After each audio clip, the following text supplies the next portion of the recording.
मरणोपरांत रहस्य, अंतिम यात्रा। मित्रों, इस दुनिया में अगर कोई सबसे बड़ा सत्य है तो वह है हमारी मृत्यु।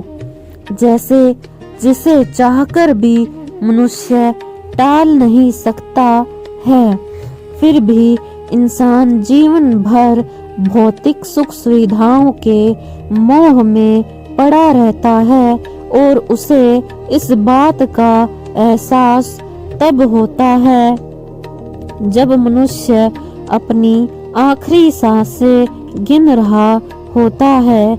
यह तो हम सभी जानते हैं कि इस पृथ्वी पर जन्म लेने वाला कोई भी इंसान अमर नहीं है। उसे इस पृथ्वी को छोड़कर एक ना एक दिन जाना ही होता है।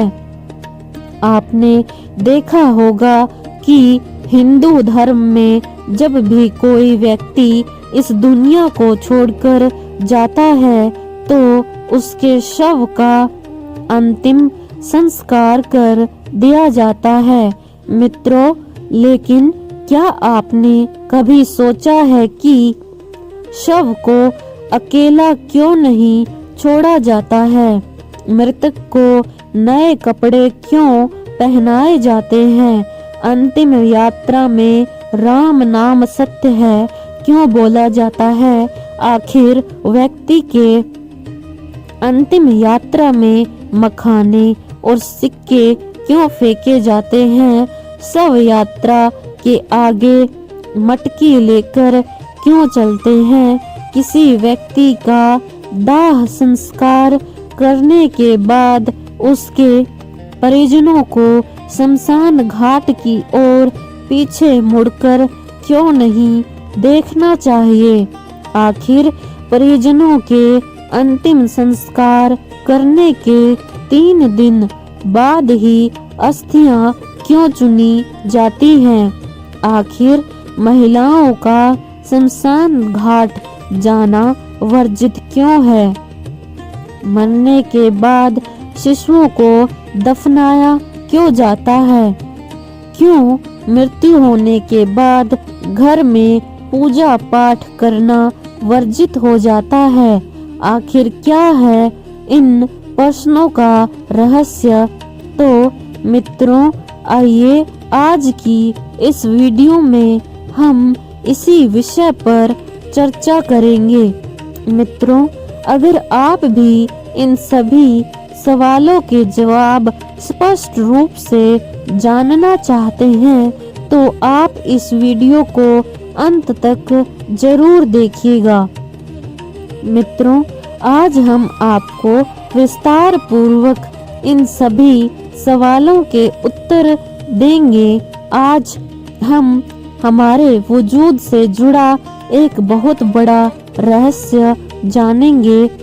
श्रोताओं, यह एक ऐसी गुत्थी है जिसे सुलझाने में विज्ञान भी आज तक नाकामयाब रही है। लेकिन इन सभी रहस्यों और सवालों के जवाब हमारे गरुड़ पुराण और भागवत गीता जैसे धर्म ग्रंथों में मिलते हैं। श्रोताओं, हमारा शरीर 5 महाभूतों अर्थात पृथ्वी, जल, अग्नि, वायु और आकाश से बना हुआ है और अंत में एक दिन इसी में मिल जाता है।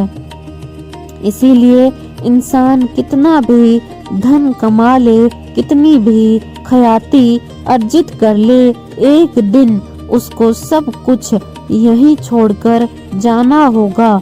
यही संसार का नियम है और इस नियम को ना कोई बदल सकता है, ना ही कोई बदल पाएगा।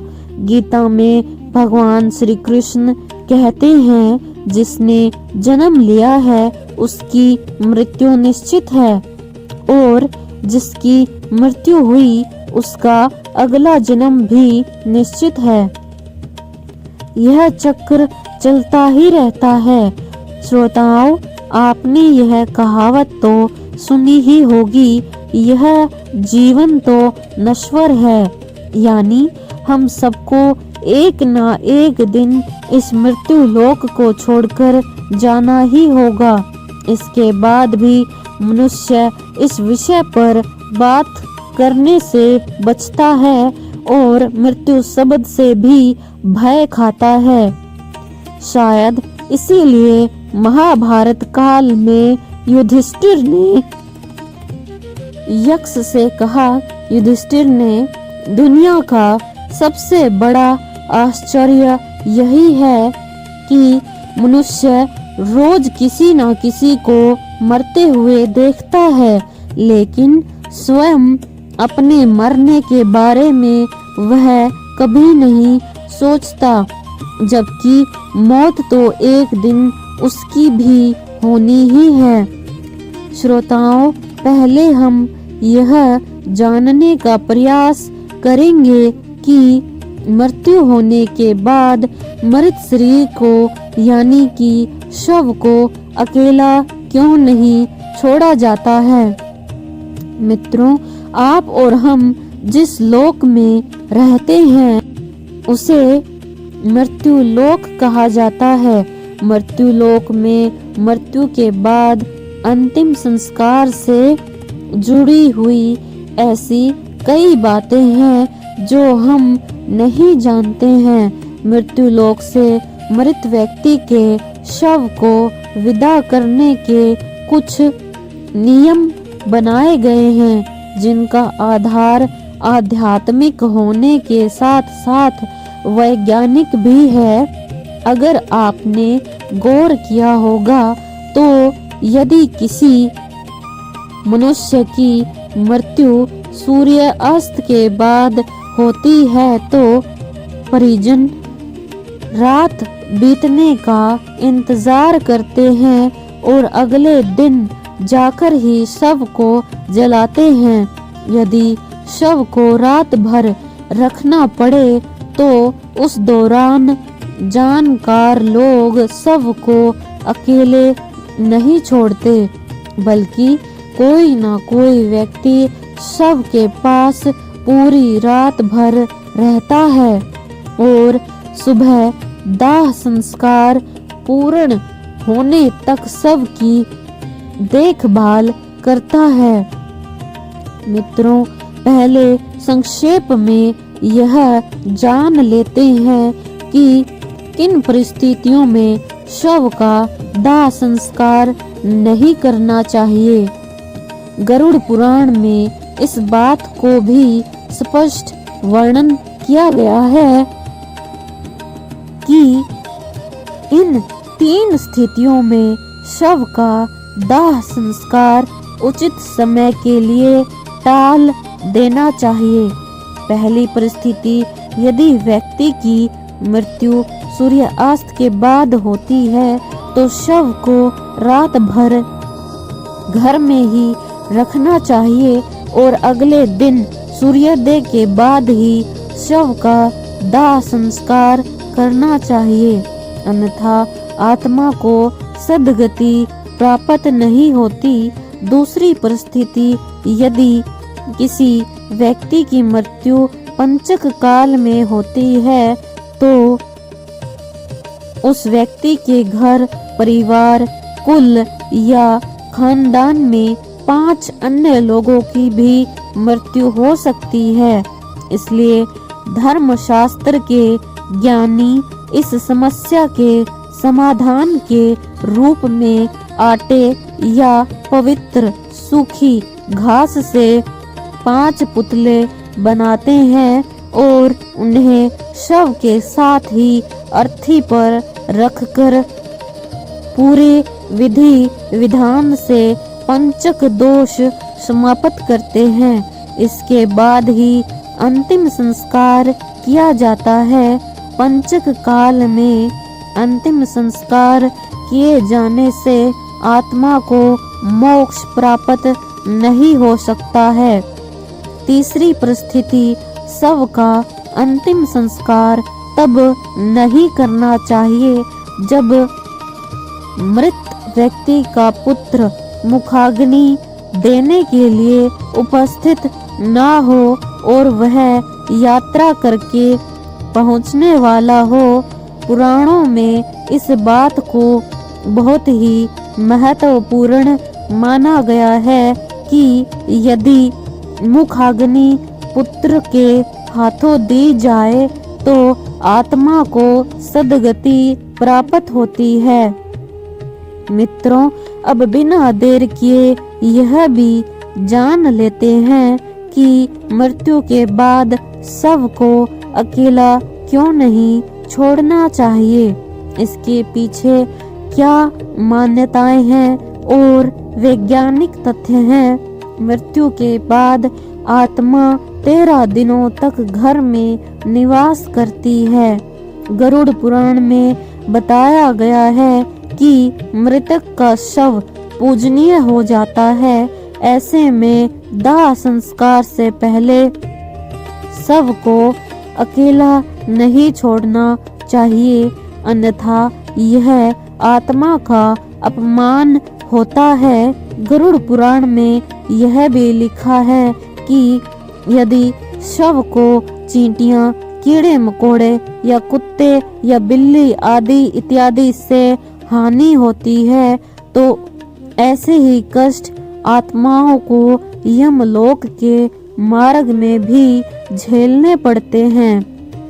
इसलिए परिवार की यह जिम्मेदारी बनती है कि मृतक के शरीर की सुरक्षा करें।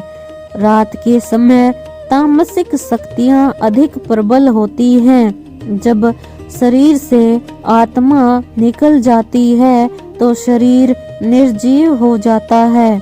ऐसी स्थिति में अन्य बुरी शक्तियां शरीर को अपने वश में करने का प्रयास कर सकती हैं। इसकी संभावना को खत्म करने के लिए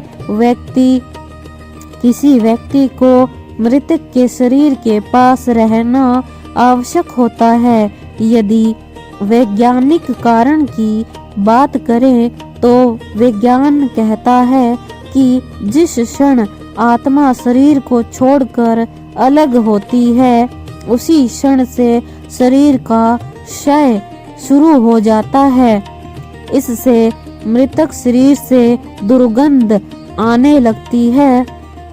इस दुर्गंध को कम करने और वातावरण को धार्मिक बनाए रखने के उद्देश्य से मृत शरीर के आसपास अगरबत्ती, धूप और दीपक जलाए जाते हैं। ऐसा करने की जिम्मेवारी उस व्यक्ति की होती है जो शव की देखभाल करता है। इस बात की भी संभावना होती है कि तंत्र मंत्र करने वाले लोग मृतक के शरीर को नुकसान पहुंचा सकते हैं, जिससे मृतक आत्मा संकट में पड़ सकती है। इसलिए किसी भी तांत्रिक को मृत शरीर के पास नहीं आने देना चाहिए।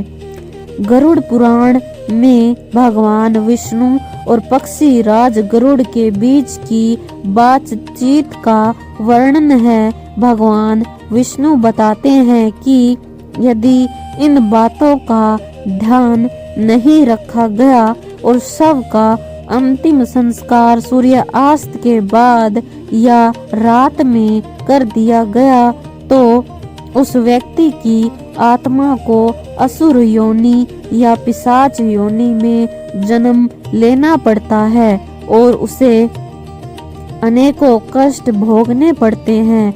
व्यक्ति की मृत्यु और दाह संस्कार का समय कितना महत्वपूर्ण है यह आप महाभारत काल की घटना से समझ सकते हैं। भीष्म पितामह बाणों की सैया पर लेटे हुए सूर्य के दक्षिणायन से उत्तरायण में आने का इंतजार कर रहे थे। इसके बाद ही उन्होंने अपना शरीर त्यागा, क्योंकि उत्तरायण काल में मृत्यु से आत्मा सद्गति प्राप्त होती है। इसी कारण यदि कोई व्यक्ति रात में मर जाता है तो ऐसी स्थिति में शव को रात भर घर पर ही रखा जाता है और सुबह का इंतजार किया जाता है और मृत शरीर को एक भी पल के लिए अकेला नहीं छोड़ा जाता है। कोई ना कोई व्यक्ति हमेशा शव की रखवाली के लिए मौजूद रहता है। मित्रों, यही कारण है कि शव को अकेला नहीं छोड़ा जाता। श्रोताओं, अब हम जानेंगे कि मृतक को नए कपड़े क्यों पहनाए जाते हैं। जैसे कि हम आपको ऊपर बता चुके हैं कि सनातन हिंदू धर्म में दाह संस्कार से जुड़े ऐसे कई नियम हैं जिन पर विज्ञान ने भी अपनी राय दी है। इन्हीं नियमों में से एक नियम यह भी है कि मृतक को नए कपड़े पहनाना। हम में से बहुत से लोगों के मन में यह सवाल आता ही होगा कि मृत व्यक्ति की चिता में आग लगाने से पहले नए कपड़े क्यों पहनाए जाते हैं। यदि नए कपड़े ना पहनाए जाए तो आत्मा का क्या होगा, आत्मा का कपड़ों से क्या संबंध होता है। इसके साथ ही साथ हम यह भी जानेंगे कि मृत व्यक्ति के जो कपड़े परिवार के सदस्य निशानी के रूप में रख लेते हैं या उनकी याद में पहनते हैं, ऐसा करने से मृत आत्मा को क्या होता है और गरुड़ पुराण में इस विषय पर क्या कहा गया है। मित्रों, हिंदू धर्म के अनुसार मृतक के शव को गंगा जल से नहलाकर नए वस्त्र पहनाकर उसे विदा किया जाता है। तो मित्रों, आइए पहले यह जान लेते हैं कि मृत व्यक्ति को दाह संस्कार से पहले स्नान क्यों करवाया जाता है। हिंदू धर्म के 18 पुराणों में से गरुड़ पुराण में इस बारे में विस्तार से बताया गया है।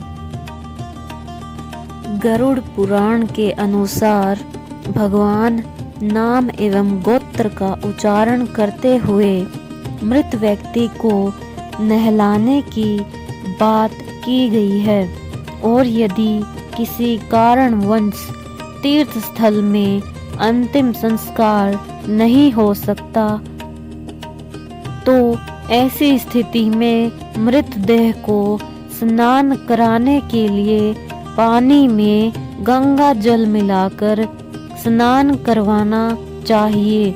इस दौरान यह ध्यान में रखें कि भगवान नाम का जाप उच्चारण नहीं रुकना चाहिए, क्योंकि मंत्र उच्चारण करते हुए नहलाने वाले इंसान के हाथों से स्पर्श किया हुआ जल भी अभिमंत्रित हो जाता है, जिससे यह जल जहाँ भी पड़ता है अपने आसपास का वातावरण शुद्ध कर देता है। जब यही पवित्र जल मृत व्यक्ति के देह पर पड़ता है तो उस शरीर का रज तत्व और तम कणों का आवरण नष्ट हो जाता है और आत्मा का शरीर से मोह कम होता है। मित्रों, जिस रज और तम कणों की बात हम यहाँ कर रहे हैं वह प्रकृति से ही उत्पन्न हुए 3 गुण हैं। पहला सतोगुण, दूसरा रजोगुण और तीसरा तमोगुण, जो अविनाशी जीवात्मा को शरीर में बांधते हैं। साथियों, इस बात को आसान शब्दों में समझें तो मृतदेह का अंतिम संस्कार से पहले इस प्रकार स्नान कराने से उसकी आंतरिक शुद्धि होती है। इसके बाद शरीर पर चंदन, तिल के तेल और घी का लेप लगाना चाहिए। फिर उस शव को नए वस्त्र पहना देना चाहिए। मित्रों, गरुड़ पुराण के अनुसार किसी भी शव को बिना वस्त्रों के नहीं जलाना चाहिए। मृतक के शरीर को वस्त्र से पूरी तरह ढक देना चाहिए और इस बात का विशेष रूप से ध्यान रखना चाहिए कि मृतक के वस्त्र नए हो, शुद्ध हो और सफेद रंग के हो। हिंदू धर्म शास्त्रों में सफेद रंग को शांति और पवित्रता का रंग माना जाता है, इसलिए मृतदेह के शरीर को सफेद कपड़ों से ढका जाता है। सनातन धर्म में सफेद रंग को शुद्धता और मोक्ष का प्रतीक भी माना जाता है। श्रोताओं, गरुड़ पुराण में यह भी बताया गया है कि मृत व्यक्ति को पहनाए जाने वाले वस्त्रों को पहले थोड़ी देर धूप में रखना चाहिए और हो सके तो गौमूत्र या गंगा जल का छिड़काव करके उन्हें शुद्ध कर लेना चाहिए। ऐसा करने से कपड़ों के माध्यम से मृत व्यक्ति के शरीर के चारों ओर एक पवित्र कवच बन जाता है जो शव को बुरी शक्तियों के संपर्क में आने से बचाता है। साथ ही साथ ऐसा माना जाता है कि मृतक यमलोक की नई यात्रा पर जा रहा है। ऐसे में नए वस्त्र पहनाकर ही उसे विदा किया जाना चाहिए।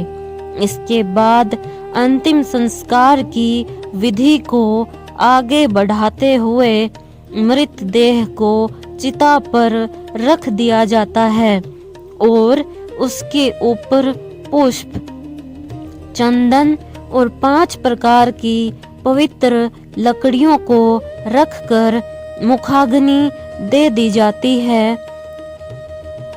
श्रोताओं, दाह संस्कार के बाद अस्थियों की राख एवं अस्थियों को गंगा आदि पवित्र नदियों में प्रवाहित कर देना चाहिए। ऐसा करने से उस मनुष्य के सारे पाप धुल जाते हैं और उसकी आत्मा पाप मुक्त हो जाती है।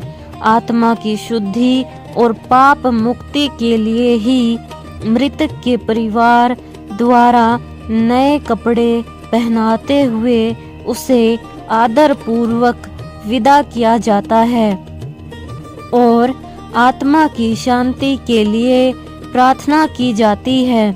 श्रोताओं, आइए हम अब बताते हैं आपको कि मृत व्यक्ति के कपड़े निशानी के तौर पर रखने से आखिर क्या होता है।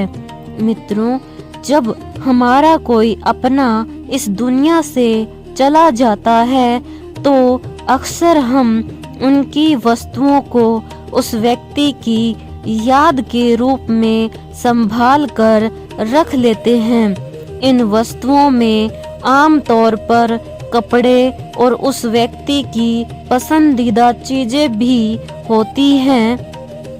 कई बार ऐसा भी होता है कि मृतक के कपड़े उनके घर वाले पहन लेते हैं, लेकिन ऐसा कभी नहीं करना चाहिए। सनातन धर्म के अनुसार मृत व्यक्ति के कपड़े पहनने की सख्त पाबंदी है। मान्यता है कि मृत व्यक्ति की आत्मा का अपनी चीजों से जुड़ाव बना रहता है और मृतक के कपड़ों को पहनने से आत्मा का हमारी तरफ आकर्षण बढ़ता है, जिससे मोक्ष प्राप्ति में हानि होती है। ऐसा भी माना जाता है कि अगर कोई उस मृत व्यक्ति के कपड़े पहनता है तो वह उस व्यक्ति से जुड़ी यादों से बाहर नहीं आ पाता। इसलिए अगर हम किसी मृत व्यक्ति का सामान अपने इस्तेमाल में लाते हैं तो यह हमें मानसिक रूप से कमजोर बनाता है, क्योंकि हम उस व्यक्ति के ना होने के दुखद क्षण को भूल नहीं पाते और वह व्यक्ति हमें बार बार याद आता रहता है। इसलिए कहा जाता है कि आपको मृतक की कोई भी वस्तु या कपड़े यदि उपयोग की हुई चीजें इस्तेमाल में नहीं लानी चाहिए, उन्हें हमेशा दान कर देना चाहिए। मित्रों, अब तक हमने जाना कि मृतक को नए कपड़े क्यों पहनाए जाते हैं और अब हम जानेंगे कि अंतिम यात्रा में राम नाम सत्य है, यह वाक्य, यह शब्द क्यों बोले जाते हैं। अंत में हम बताएंगे कि शव यात्रा में मृत व्यक्ति के ऊपर मखाने और सिक्के क्यों फेंकते हैं। मित्रों, हिंदू धर्म में आपने देखा होगा मृत्यु के बाद जो लोग व्यक्ति की अंतिम यात्रा में जाते हैं, पूरे रास्ते भर राम नाम सत्य है, राम नाम सत्य है बोलते रहते हैं। क्या आपको पता है कि ऐसा क्यों कहा जाता है? अंतिम यात्रा के दौरान राम का ही नाम क्यों लिया जाता है? आखिर क्यों महादेव भी राम नाम की महिमा का गुणगान करते हैं? साथ ही हम यह भी जानेंगे कि कैसे राम नाम के जाप का चमत्कारिक प्रभाव आपके जीवन पर पड़ता है।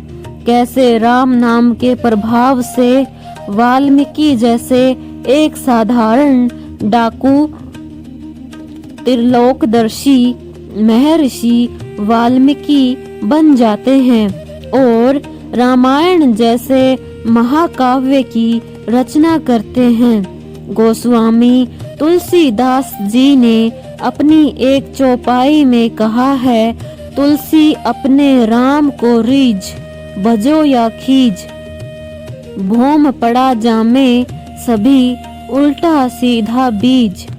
इसका मतलब है कि राम का नाम जैसे भी लिया जाए, चाहे प्रेम से या गुस्से से, यह ठीक वैसे ही फल देगा जैसे कि खेत में पड़ा बीज चाहे उल्टा हो या सीधा, पौधा बनकर फल देता है। गोस्वामी तुलसीदास जी से एक भक्त ने पूछा था कि जब मन भक्ति करने का नहीं करता तब भी मंत्र जाप करने से क्या फल मिलता है? तो गोस्वामी तुलसीदास जी ने कहा कि जैसे जमीन में बीज बोने के समय यह नहीं देखा जाता कि बीज उल्टे पड़े हैं या सीधे, लेकिन समय आने पर सभी बीज अंकुरित हो जाते हैं और सभी उल्टे सीधे बीजों से फसल तैयार हो जाती है। इसी प्रकार राम नाम का जाप कैसे भी किया जाए, उसका फल अवश्य ही मिलता है। मित्रों, पद्म पुराण में एक प्रसंग मिलता है। एक बार माता पार्वती ने महादेव से पूछा, हे स्वामी, आप किसका ध्यान करते हैं? इसके उत्तर में महादेव कहते हैं, राम राम रामेति रमे रामे मनोरमे सहस्र नाम तुल्यम राम नाम वरानने। इसका अर्थ है, राम का नाम पर ध्यान करने से मेरा मन राम की दिव्य चेतना में लीन हो जाता है, जो कि दिव्य है। यह राम नाम विष्णु सहस्त्र नाम के तुल्य है, अर्थात भगवान विष्णु के हजारों नामों के बराबर है। एक बार भगवान शिव ने देवी पार्वती से अपने ही साथ भोजन करने का अनुरोध किया तो देवी पार्वती ने यह कहकर टाला कि वे विष्णु सहस्त्र नाम का पाठ कर रही हैं। थोड़ी देर तक प्रतीक्षा करके शिवजी ने जब पुनः देवी पार्वती को बुलाया तब भी देवी पार्वती ने यही उत्तर दिया कि वे विष्णु सहस्त्र नाम के पाठ के पश्चात ही आ सकेंगी। भगवान शिव को शीघ्रता थी, भोजन ठंडा हो रहा था, अतः भगवान शिव ने कहा, हे देवी पार्वती, राम राम कहो। एक बार राम कहने से विष्णु सहस्त्र नाम का संपूर्ण फल मिल जाता है, क्योंकि श्री राम नाम ही विष्णु सहस्त्र नाम के तुल्य है। इस प्रकार शिवजी के मुख से राम इस 2 अक्षर के नाम का विष्णु सहस्त्र नाम के समान तुलकर समान फल बताए जाने से राम नाम का जप करके देवी पार्वती ने प्रसन्न होकर शिवजी के साथ भोजन किया। भगवान शिव देवी पार्वती से कहते हैं, हे देवी पार्वती, श्री राम नाम का जाप जागृत, स्वप्न और सुसुप्ति इन तीनों अवस्थाओं में करना चाहिए। हे देवी पार्वती, मैं भी इन्हीं मनोरम राम नाम में रमता हूँ। मित्रों, अब हम जानेंगे राम का अर्थ क्या है। राम का अर्थ है प्रकाश, किरण एवं आभार जैसे शब्दों के मूल में राम है। रा अक्षर का अर्थ है आभा और माँ अक्षर का अर्थ है मैं या मेरा। तो राम शब्द का अर्थ हुआ मेरे भीतर का प्रकाश अथवा मेरे हृदय में प्रकाश। धर्म ग्रंथों में यह भी बताया गया है कि जिस तरह मृत्यु एक अटल सत्य है, ठीक उसी तरह इस संसार में राम का नाम भी सर्वथा सत्य है। श्रोताओं, अंतिम यात्रा के दौरान राम नाम सत्य है का नारा लगाने का मतलब है मृतक को सुनाना नहीं होता, बल्कि इसका उद्देश्य चल रहे परिजनों और मित्रों को यह समझाना होता है कि जिंदगी में और जिंदगी के बाद भी केवल राम नाम ही सत्य है, बाकी सब व्यर्थ है। महाभारत में भी राम नाम की महिमा के ऊपर एक प्रसंग मिलता है, जिसमें युधिष्ठिर यह बताते हैं कि अंतिम यात्रा के दौरान राम नाम सत्य का नारा क्यों लगाया जाता है।